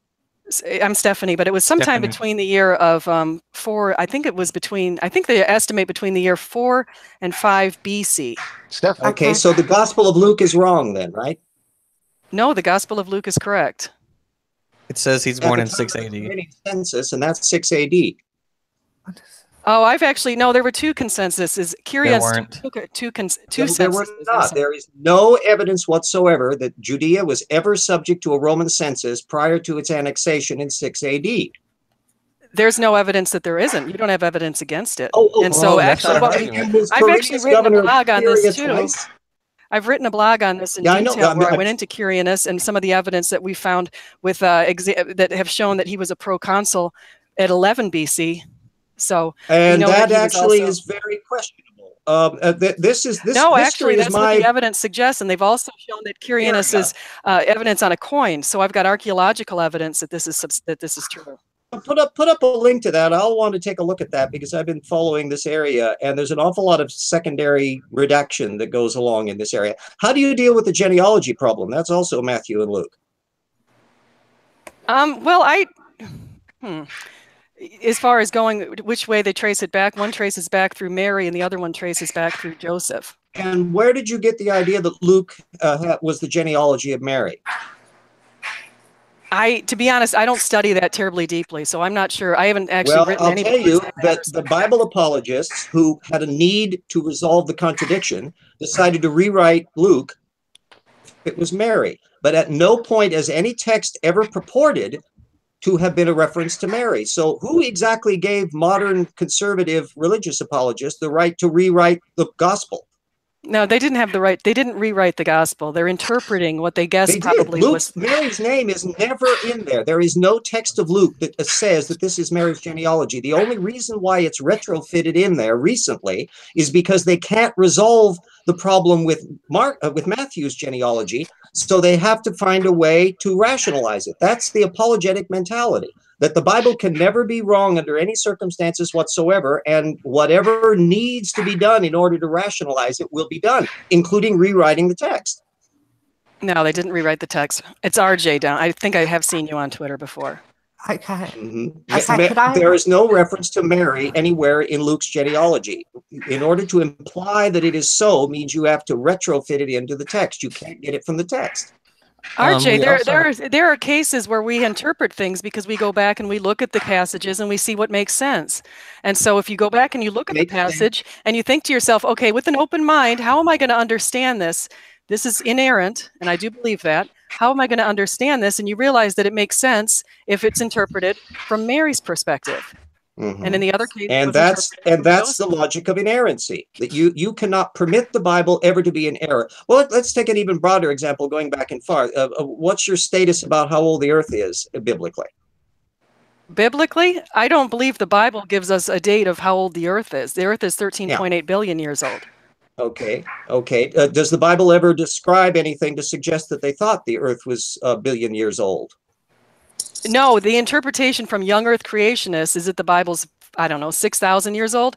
I don't go for that. I go for the old Earth creationist view, and I actually support the idea. And if you, well, you Ross was once asked if he thought the Bible taught the Earth was young, he would junk all of his astronomy that contradicted with it. Well, with that, what position would you take if you came to the belief that the Bible thought the Earth was young? Would you reject the age of the Earth? I don't believe that the Bible says that the Earth is young. I think the first 11 chapters of Genesis should be interpreted as hypothetically. But if it did teach that, would you accept the creating a straw man because she just outwardly said she does not agree with the young Earth creationists. So that's just creating a straw man. That's you Ross' position. But here's a philosophical one: that the only reason why he accepts the science data for an old Earth is because he doesn't think the Bible teaches a young Earth. But he would, if he did think that, he openly admitted that he would reject the science data flat out. What takes precedent, the science data interpretation? And if the only bit is, I don't know of anybody in the entire history of biblical apologetics down to the modern era who ever thought, based on reading the Bible, that the Earth, life that existed and gone extinct over millions of years, any of that frame, absolutely nothing is in. They've got a biblical flood story. They've got stuff they borrowed from the Babylonian mythology. Nothing that reflects anybody that knew anything about the actual history of the universe. Problem, just as it would be with the Mahabharata or any other religious doctrine that has basically a fictional past. So, my question was, you say that you just believe in the core tenets of Jesus, and you said one of those was put God before everything else. Yes. Okay, so how far does that go then? Are the ISIS people who are putting God before innocent people's life, is that justified because they are put, like, how far does this thing go? Well, I'm not a Muslim. Do we get that far? No, but your religious texts are remarkably similar. No, they aren't. Actually, Muslims believe that Jesus wasn't even crucified. They believe somebody was crucified in his place. I'm sorry, but I'm an atheist, and I feel as though just because one or two characters are missing here or there does not characters missing. Christianity, the entire foundation of Christianity is Jesus' crucifixion and resurrection. And Christianity completely distorts Judaism. They come up with their own particular version, retrofitting that in. So, from the Jews' point of view, all of you are wrong. Well, I know that some Jews think we are. The Jews for Jesus don't, though. Anyway, back to the original question. My statement was, in that crowd, yeah. How far do you take this statement that God goes before everything else?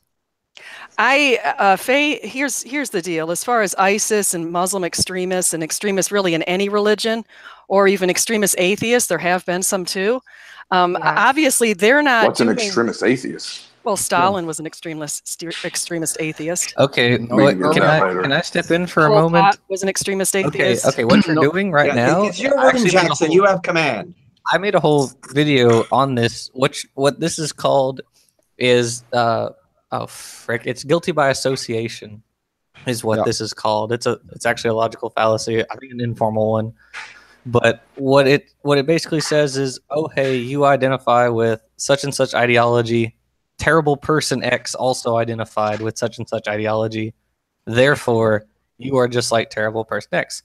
You can extrapolate this to, well, hey, Hitler and Stalin both had mustaches. So having a mustache must mean you're a genocidal monster.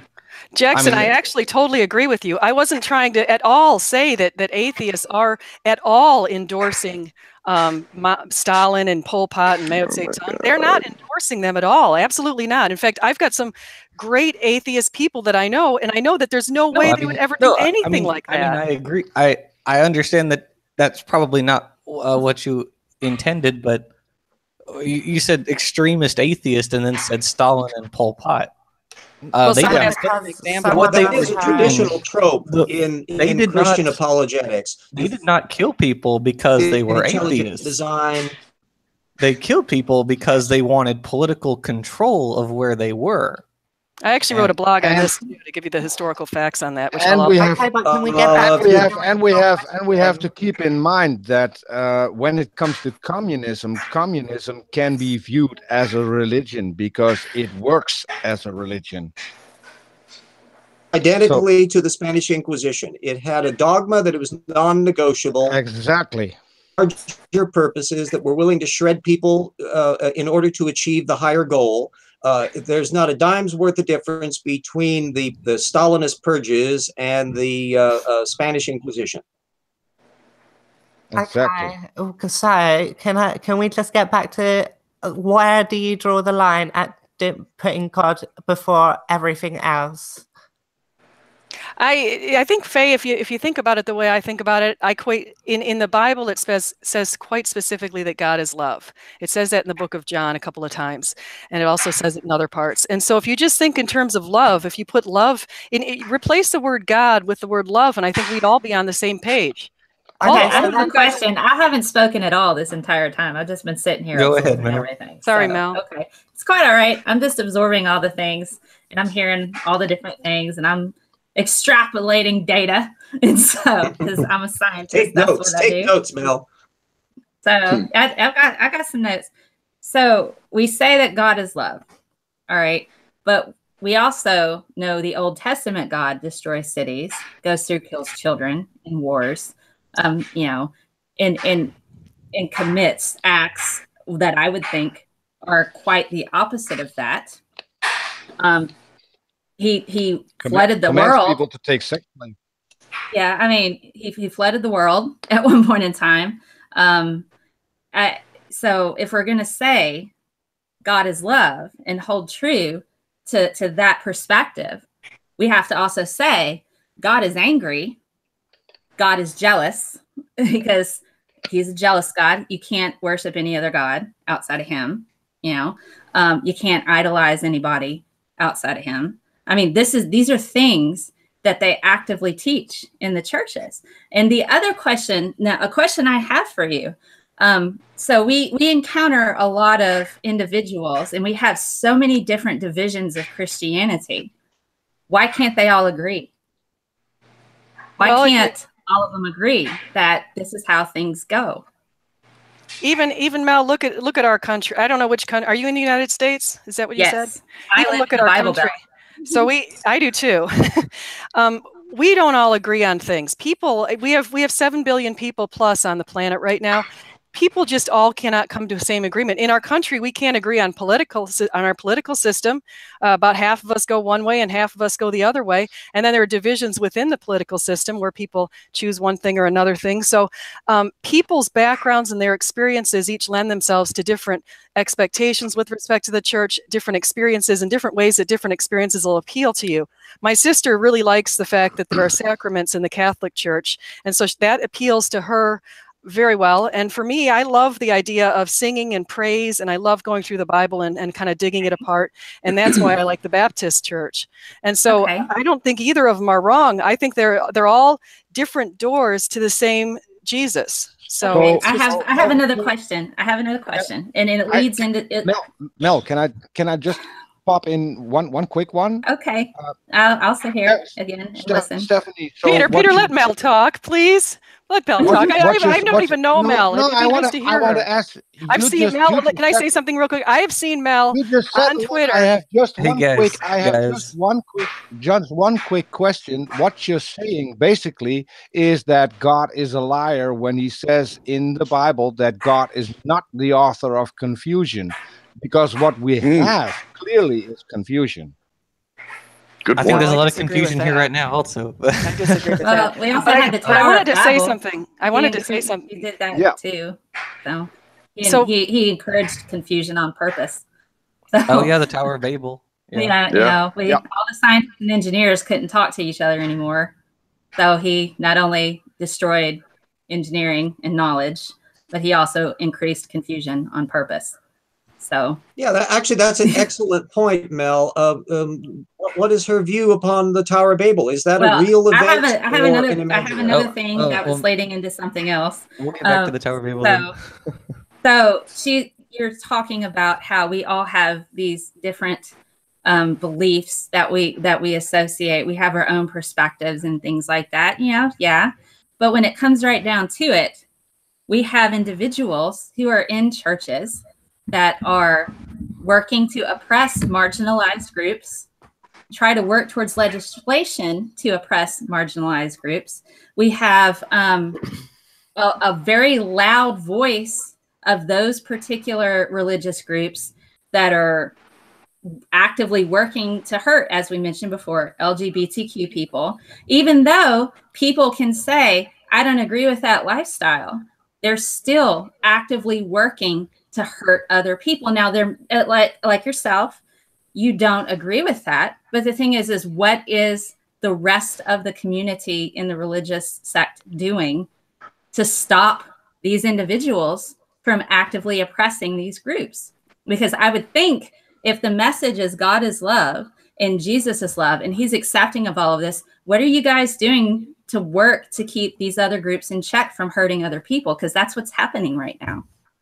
Well, as an example of what I'm doing in my own place is I teach human resource management in the university level. And in classes, I always make sure that people understand how these different groups are protected by our laws here in the United States, and that people need to be treated fairly in the workplace. And so I think if Christians just each take their own little message of openness and help and try to follow Jesus's example that way, I think the world would be better. I never preach in the class. I never talk about Christianity in the classroom. I'm talking about religion right now. I'm not talking about the university class. I'm talking about what's going on with the churches in the churches themselves. What are you guys doing to keep the other groups in check, saying you cannot oppress other people? Because that's what needs to change. We have this active oppression against women. We have oppression against women. We have oppression against LGBTQ people. There's even oppression of people of color in various groups. But the religious community is not doing much to stop the churches. Now, outside of the church, that's a different story altogether. But if we're gonna shift to where this thing of God is love and Jesus is this and Jesus did this with these people, the religious community as a whole needs to step up and stop this oppression that's going on. That's right. My personal perspective within the church and not outside of it. This needs to stop within the church. So that particular service that your pastor gave, that was anti-LGBTQ. You needed to be there and say, why are you preaching this? That's what I'm talking about. You need to be there and say, why are you preaching this? Because this is anti-Jesus. That's what I mean. Just not showing up because he's saying words you don't agree with is not enough. You need to be there saying that's not okay. I completely and agree. I can get a little bit closer to home for Stephanie. When are you going to speak up to Dean Esme? Exactly. Or Tony Perkins. Well, Dean Esme has been on her channel. I'd like to know when she wants to speak up. Dean Esme openly says that you cannot be trusted because you're a feminist. And I just tweeted that a couple of days ago. So when are you going to speak up? Well, I think what you're saying, and Mel, I appreciate your questions too, is yes, I could speak up more, and I agree with Mel, actually, to surprise you on this. I think the churches could do better. So I think there are some churches that have done better. There's examples of horrid treatments in some churches. I mean, Westboro Baptist is a joke. Yes. That is a joke. It's an embarrassment to Christianity. So yeah, that's but what are the other groups doing to stop Westboro? I mean, I know there's people that aren't Christian that are showing up and marginalizing them is not enough, because these people are showing up to funerals. They're wrecking people's lives to a degree, and it's groups that are not Christian that are speaking out against them, that are showing up and lining up to protect families of fallen soldiers at these funerals, to where they don't have to see that. I don't see a lot of the Christian community coming out and saying, no more Westboro. That's what I'm talking about. I don't see a lot of that. Marginalization, yeah, I know that's going on, but I don't see a lot of activity stopping them where there's Christians saying, no, God is love. What are you doing? God is love. I see groups that are LGBTQ doing this. I see veterans that are doing this. I see groups that are not affiliated with religion going and speaking out against these people. That's what I'm talking about. That's what's going to shift and cause the shift. You guys have to keep your people in check, man. The problem is Christianity is going through another one of its evolution stages. The slavery era, the discussions we've just heard where God is love versus, oh no, this is what Scripture teaches, was exactly the divide that split up a lot of people over Christianity's role with slavery in the 1860s. And it literally split the Baptist Church. There's a Southern Baptist Convention because the notion that God is love means that your black slave should be freed acceptable to them, and they had the Bible on their side because they had a huge amount of apologetics pointed out how the Bible condoned slavery and that this was all the God of Abraham approach and all of that.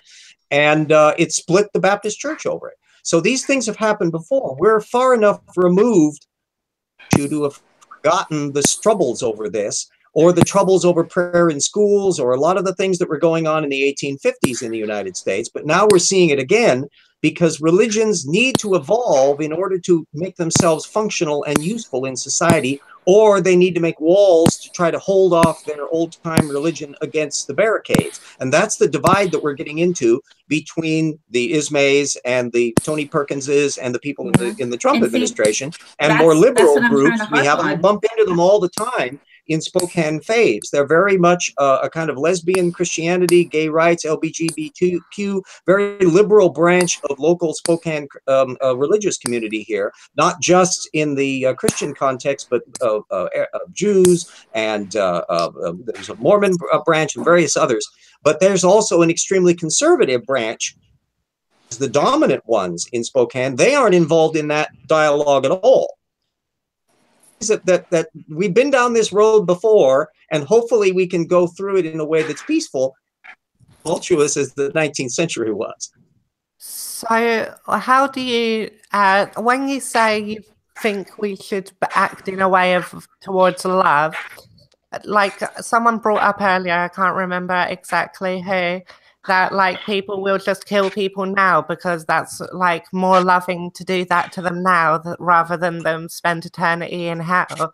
So like your interpretation of the Bible might tell you to do initially bad things to stop them from spending an eternity in an even worse situation.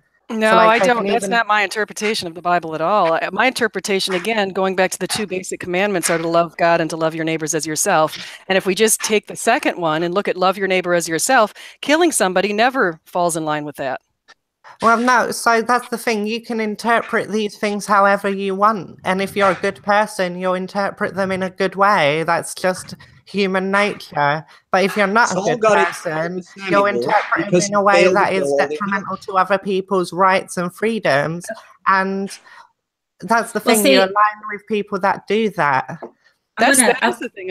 Different people interpret things differently. That's certainly true. I agree with you, Faye. So I want to kind of put a parallel to this, because a lot of times people think religion and science are at odds. And me being a scientist, something that science does, we do have rogue scientists. Science is not like a thing. It's a process. All right. So science is a process, and it can be used to make terrible things, and it can be used to do terrible things. We have, Joseph Mengele. We have those horrible research experiments that were done during World War II by the Nazis. We have, weapons that can be made to be used. Science in itself is not a terrible thing, but it can be used for terrible things. But the difference is science is regulated, and it calls itself out, and it keeps itself in check. So we have like Andrew Wakefield, who's responsible for the deaths of I don't know how many people now because of his anti-vax type of crap. And we're getting, babies that are dying, elderly people are dying because immunocompromised people are dying because of this man. But science has called him out, stripped him of his ability to do research, stripped him of his medical license, and have gone and actively fought and done more research to say, no, please vaccinate your kids. This is going to kill them. Science will call itself out. And I don't see that so much with religion. Religion can be used to do terrible things. It can be used to do wonderful things, but I don't see a lot of the checks and balances. And also, religion isn't regulated by the government. Science is often regulated by the government. And if we lie, we go to jail. And so that's fraud. So we're held to so many different standards, but we actively keep each other in check, and we ruin careers if you don't do what you're supposed to do. If you use, you don't follow the process. If you hurt somebody, there's all of these aspects to where science will actively keep its community in check. And that's something that I would like to see in every single religion. Keep the people in check. Don't hurt people.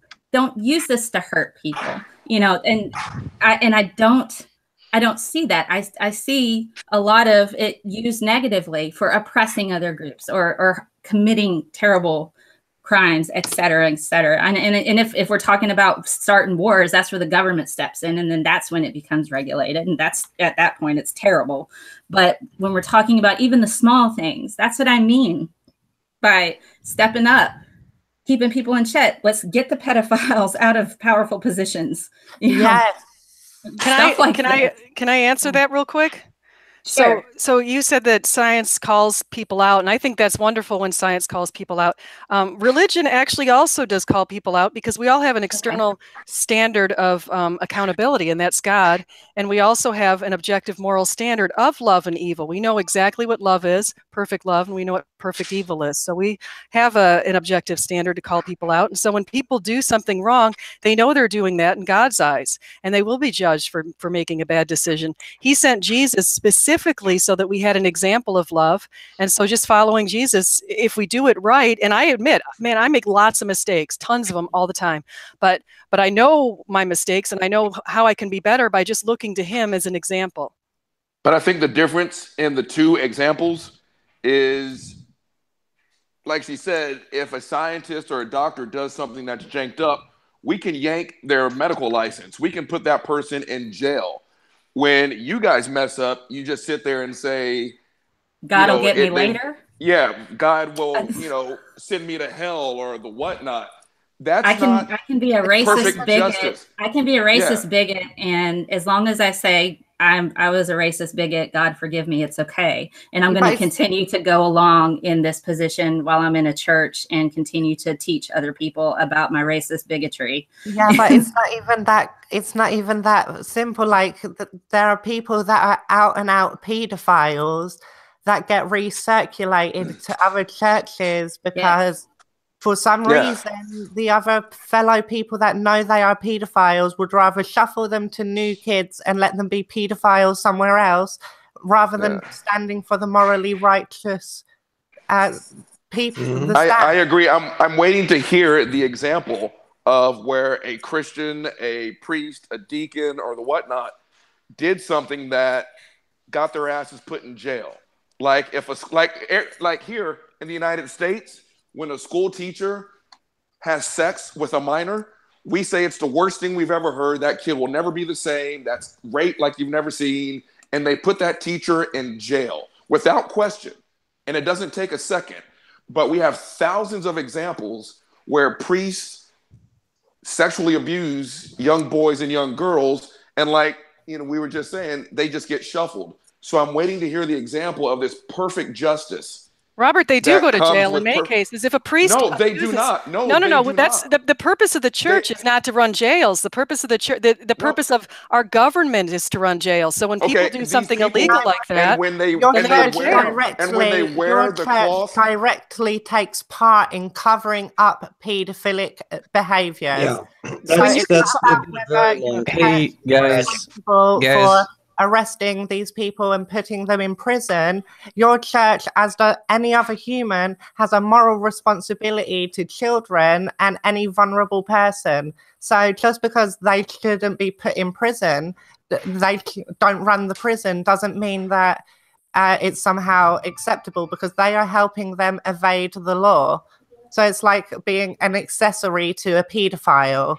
Faye, I can't agree with you more. well, I hate the guys. idea of pedophiles in the church. I Can hate I- it. can I- Absolutely. I don't Can I I Guys, think, I I think Stephanie, Jackson's got Stephanie, something to say. I got something I need to say. Can Hey I guys, jump in? I gotta run though. I'm gonna let you guys all talk to yourselves. I told you I can Stephanie. only have till 3, and it's already 3:20, and I don't want to spend Okay. so much time on. Okay, Stephanie, Okay, I need to clear up we gotta one get thing that. before you go. Stephanie, I need to clear up one thing before you go, because you keep calling Demi Faye, and you were Oh, I'm in sorry. A, I thought she said her name was Faye. you were in a conversation. You were in a conversation with a Faye. I just want to clear up that Demi isn't Faye, and Faye isn't Demi. So that would. Well, it was really nice speaking to you. I'm really sorry I called you Faye. That's awful. You're Demi. It's So like very Demi easy Moore? in a large group like this for people to get names confused. That's a given. So that never bothers me. Okay, guys, Yeah, I also have to run. I appreciate this Jackson, I conversation. do too. So. I have enjoyed all of Can- it, but I actually have to go. Well, Yeah. thank you. Thank you guys. You guys have a great day. Thanks. You too. Thank you for coming. Yes. okay, Yeah. thanks. Yeah, Peter. Nice meeting y'all. Yeah, well, it's Okay. Yeah. it's no problem anymore, because Karos was in here, but she couldn't get unmuted. But Karos already dropped off. Yeah. Well, yeah. gang, she's I working, enjoyed it. so- I Okay, loved it. so thanks for coming, everybody, and I'm afraid I gotta go now. I gotta run. So Yeah, I do too.